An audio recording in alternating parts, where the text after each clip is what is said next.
Maharashtra police दलातील शिपायांची सुमारे 15,000 पदे भरण्यात येणार आहेत। त्याकरिता सन 2024-2025च्या पोलीस शिपाई भरती प्रक्रियेला मंत्रिमंडळ बैठकीत मान्यता देण्यात आली।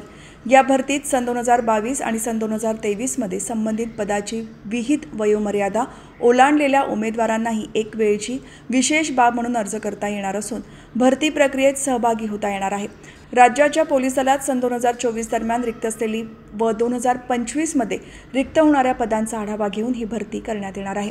भरण्यात येणारी पदे पोलीस शिपाई दरमहा 908, पोलीस शिपाई चालक 234, बँड्समॅन 25, सशस्त्र पोलीस शिपाई 2393, कारागृह शिपाई 554 अशी आहेत। पोलीस शिपाई आणि कारागृह शिपाई ही पदे गट क वर्गातील आहेत।